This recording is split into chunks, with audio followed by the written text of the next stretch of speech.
incentivar as crianças nessa cultura, na leitura? Posso responder? Pode responder. Você vai gravar? Tô gravando. Então, na verdade é bem o contrário, assim, né? Eu, antes de ser professor universitário, eu sou professor de ensino fundamental e ensino médio, né? A minha formação é em letras e em artes cênicas. Eu trabalhei primeiro com as crianças, depois é que eu fui para a universidade, né? Então, eu saí do meio deles para trabalhar com os adultos na universidade. É bem a relação é o contrário, mas eu acho que é fundamental a gente extrapolar, né, esse limite, né, da sala de aula, de vir para o meio das crianças. Eu trabalho com literatura infantil, eu tenho que estar no meio das crianças, é para eles que eu escrevo. Então acho que é fundamental, estou certo de que é fundamental. E as crianças têm essa possibilidade de te responder imediatamente, né, aos estímulos que você oferece, que você sugere, que você lança. Então, pra gente que escreve para esse público, é um feedback imediato. Eu preciso desse alimento, desse encontro, desse convívio com as crianças para inventar as minhas histórias. É para eles que eu escrevo, mas é para minha criança também.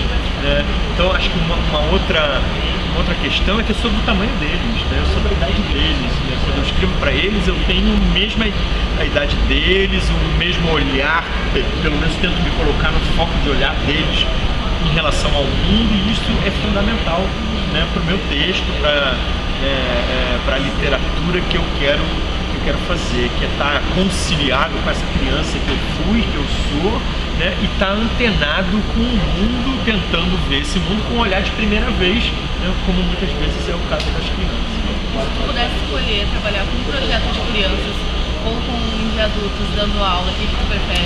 Puxa, eu acho que dar aula é a coisa que eu mais gosto de fazer. Depende do público. Independente do público. Eu gosto de dar aula para os adultos, eu gosto de dar aula para os jovens, eu gosto de dar aula para as crianças. Eu acho que eu tenho um compromisso social na universidade, que é formar professores, né, da melhor maneira possível.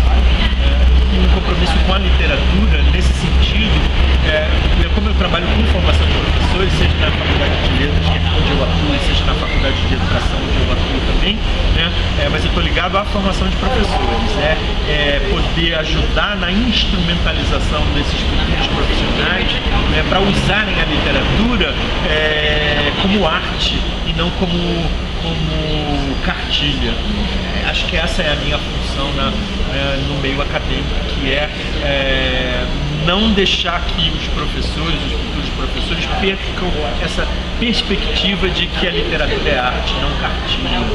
Isso é muito difícil, né? Porque a literatura está sempre a serviço de alguma coisa dentro da escola. Então ela é sempre pretexto para fazer trabalho de gramática, pretexto para fazer o aluno desenhar, pretexto para discutir alguma coisa, né? E às vezes a gente perde a possibilidade do convívio, de prazer com esse texto literário, né, que é a função primeira dele. Tu acha que essa tecnologia de hoje, das crianças já nascerem com tablet praticamente na mão, atrapalha um pouco a leitura? Não atrapalha em nada. Eu acho que ajuda na criatividade, ajuda na rapidez, só que ela não pode ser a única opção, né? Sim. Eu acho que usar o tablet, a televisão, todos os aparatos tecnológicos precisam estar em equilíbrio com as outras, né? Com o livro, né? Com a história em quadrinho, com o cinema, com o teatro, com o circo. É fundamental que as crianças possam conviver com as outras linguagens artísticas. E o que tu achou da redução do espaço infantil esse ano? Eu gosto, sabia? Eu gosto da redução. Eu tô falando aqui do Teatro Sancho Panza, né? Eu gosto dessa coisa mais próxima, que gera, né, uma maior proximidade entre quem está aqui na frente com a plateia. Eu não gosto desses espaços muito grandes, né, muito de multidão. Eu acho que a gente perde um pouco o controle de qualidade em relação a isso. Né? É muito difícil você abarcar um público muito grande. Eu gosto dos empreendimentos menores. É melhor que você tenha, né, menos público, menos espaço, mas que a qualidade seja mantida ou seja maior. Então eu não vejo que isso seja um problema, não. O número não interessa. Interessa a qualidade das pessoas que vêm aqui para encontrar com os autores, para discutirem literatura, para falarem de literatura. Então tá, muito obrigada. Eu agradeço. Prazer. Obrigada por